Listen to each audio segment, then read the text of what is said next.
The idea was to split the West, kind of divide the transatlantic alliance, divide Americans, divide Europeans, right? Because the collective West, Russia is no match for the collective West. But if you divide the West, you can kind of pick off each country individually. And communism is just simply the 20th century manifestation of a century-old Russian imperialism. And Russian imperialism was, is, and I believe always will be, the ideology of Russia. There's not going to be a Russian breakthrough on the front at all. This is a false narrative that the Kremlin has successfully whispered in the ears of naive people that it's inevitable that they're going to win. They're not. Welcome to the Independence Avenue Media. My name is Maria Ulyanovska. How did the West go from winning the Cold War to facing one of its biggest security crises in decades? Why did the West consistently misread Russia even after clear warning signs? And what lessons can we learn from the past 30 years as Russia wages its war of aggression against Ukraine? These and more we discussed with Brian Whitmore. He is a non-resident senior fellow at the Atlantic Council and also a founder of the Power Vertical. He also recently finished a new report, How the West Lost Its Post-Cold War Era. Enjoy.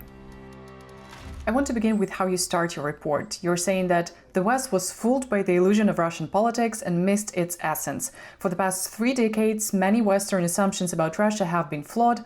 What were those assumptions, what was flawed about them, and how come that we ended up here?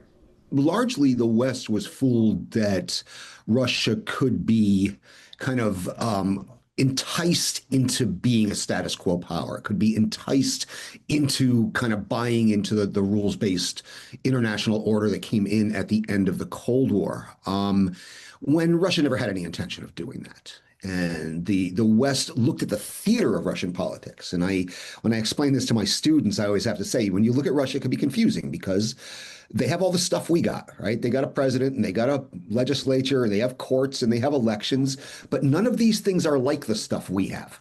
Right? None of these things are like the stuff that we have. Their elections aren't really elections. Their parliament's not really a parliament. Their president's really an emperor. And their courts operate according to how they're instructed to by the executive branch. So we were fooled by this theater and we missed the essence. You're also saying that communism wasn't the problem. Can you elaborate a bit more about that? For more than a generation, communism was the enemy, right? And the Soviet Union was the communist threat. And when communism fell, there was this feeling that, okay, problem solved, right? Now Russia's just going to turn into a democracy like us. And what I meant there is that communism is just simply the 20th century manifestation of a century-old Russian imperialism, centuries-old Russian imperialism. And Russian imperialism was, is, and I believe always will be the ideology of Russia. I have a very, very difficult time seeing how they break out of this imperialist mindset. You know the old saying, Russian liberalism stops the Ukrainian border, right? And so we discovered this. But yet we were slow to pick up on this. There were signs very, very, very early in the game. I start that chapter with the crisis in Narva in Estonia in 1993. When Russia was trying to stir up trouble with the Russophone and ethnic Russian population of Eastern Estonia. And there were fears that this could have turned into a kind of Transnistria situation or a Abkhazia or South Ossetia situation where Russia was kind of creating trouble wherever there were, and this is early in the game, this is the early 90s when we were still kind of celebrating the triumph of democracy in Russia. They were doing this. They were playing games in Ukraine, not as overtly as they were in Estonia at that time, but they were playing games in Ukraine, laying the groundwork for things that would come later. And we missed this. We kind of excused it. We kind of saw this as part of a bumpy transition to democracy, and Russia will get over this eventually. And no, they didn't get over it, and they're not going to get over it. And that's where I think we were slow to understand that the Russia is in essence imperial. So why do you think West kept ignoring Chechnya, Moldova, Georgia, annexation of Crimea, and first occupation of Ukraine? Why do you think people in the West kept so persistently forgiving Russia? Policymakers kind of see what they expect to see. They see what they want to see. And I believe that Western policymakers, not just in the U.S. but across the West, were deeply invested in the success of post-Soviet Russia. Because it affirmed their deepest values, right? And so there was a lot of confirmation bias. There was a lot of looking the other way. And let's face it, Russia's big, and we have to deal with them. So there kind of a reluctance to antagonize Russia, a fear that if we pushed Russia too hard, maybe they would go elect an authoritarian government. Well, and again, a lot of the mistakes I point out were errors in analysis that I made throughout my career. This report is as much about my own intellectual journey as it is about the mistakes that Western policymakers made. So that is actually quite interesting because you yourself were a Russia optimist and you even say that you had to re-educate yourself. Can you walk us through this process and also say how did you come to realizing that there was something wrong? Ukraine had a lot to do with this. I was actually in Moscow right before the Soviet flag came down. But I was educated in what used to be called Soviet studies, which had in Western universities, particularly American universities, a heavy kind of Russocentric bias. The reasons for this is that after 1917, a lot of white Russian historians kind of embedded themselves in Western universities, were considered the experts on that part of the world, and they brought with them a very imperial version of Russian history that denied Ukrainian nationhood and statehood. And this is why generations of not just Americans, but Americans, North Americans, Western Europeans grew up with this and were taught this in university that this is all these are the Russian lands. Now, I took a job with a Western nonprofit and was stationed in Odessa. It was with Civic Education Project. It was a nonprofit that sent like I was young at the time, young academics into Eastern European universities to help with kind of educational reform. And I was assigned to Menshikov National University in Odessa, which is probably the happiest year of my life. And I had a very good friend who was teaching at Kyiv Mohyla, a historian by the name of Marta Dichok. And she deserves a lot of credit for this. She's now a professor at Western Ontario University and a fellow at the University of Toronto. She's a Canadian of Ukrainian origin, obviously. And Marta and I got to be pretty good friends, and I had this very Russocentric view, and she moved me. I mean, I'm going to be moved by the facts, and it forced me to kind of reevaluate everything I had been taught up to that point. And I was like, wow, okay, I'm in my 30s now, and I have to re-educate myself. I have to teach myself the history of Ukraine, right? I have to read Serhii Plokhy. I have to kind of understand that all these countries have their independent histories, and they are not appendages of Russia.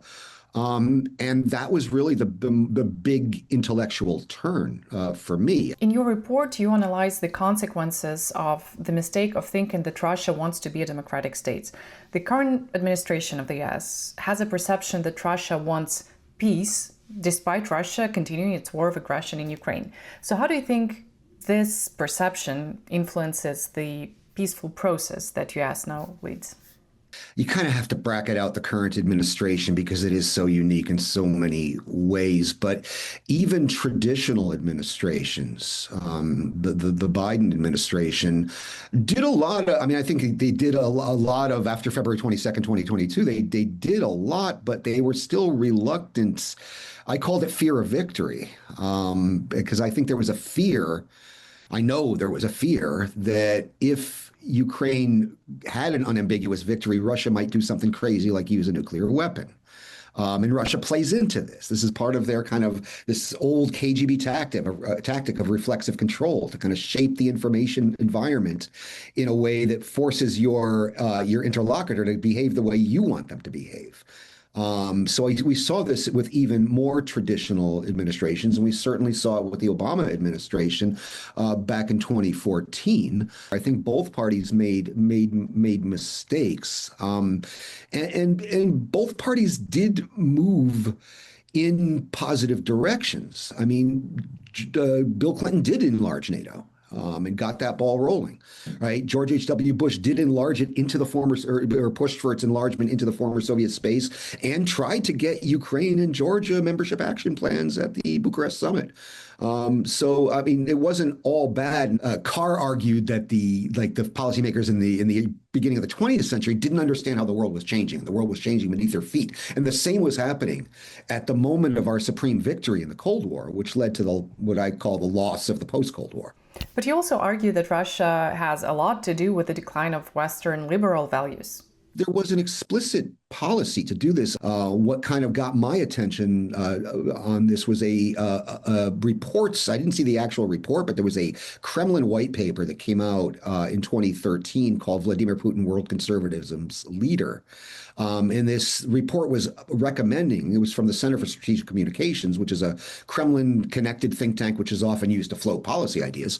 It argued that Russia should intervene in the domestic politics of the West, kind of exacerbating fissures in society, whether these are over race, ethnicity, language, gender, sexual orientation, sexual identity, anything that kind of splits the West, that Russia should do this. And we saw an active measures campaign following that was doing just that, as well as interfering in not just our elections, but Germany's elections and France's elections and the Brexit referendum.